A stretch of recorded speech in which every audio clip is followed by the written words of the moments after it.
government officials have been reluctant in giving us this information. My committee does not have investigative capacity. It didn't come from ICC. It didn't come from government.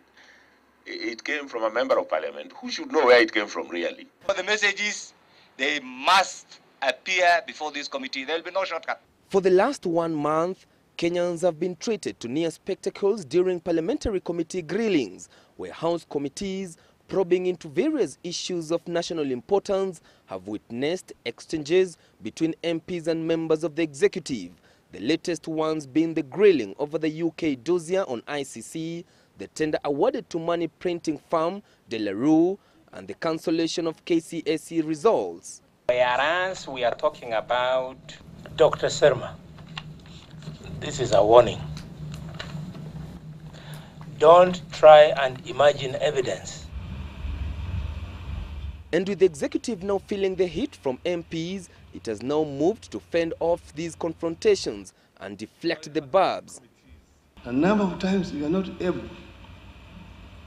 to contract business of government because ministers are being summoned to appear before parliamentary committees. But these could not go down unchallenged by the Deputy Speaker. We need to find a way in which we can engage so that each arm of government can also function. That there are issues which can be actually responded to by way of correspondence. Once you see that the executive and the committees are bedfellows, then there's something wrong.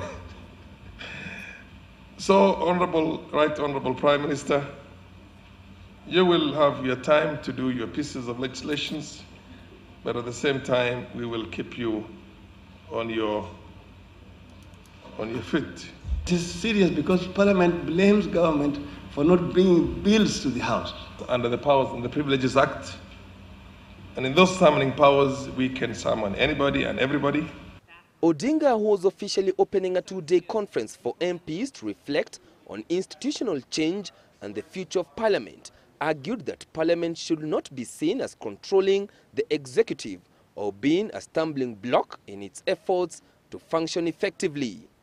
Parliament is oversight the legislature, the executive. But it must also allow space for the executive to function. Parliament is the best leader. The true test for whether or not a given law is good is, does it help Kenya address her challenges better?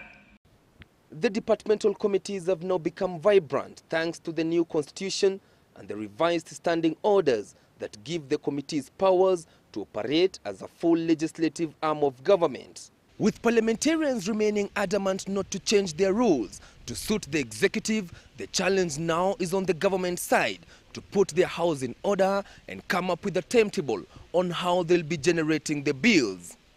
The 2-day conference will deliberate on how to increase the effectiveness of legislative arm of the government, as well as how to deal with the challenges it may face in the process of implementing its mandate. Chris Thairu, Citizen Live at 9.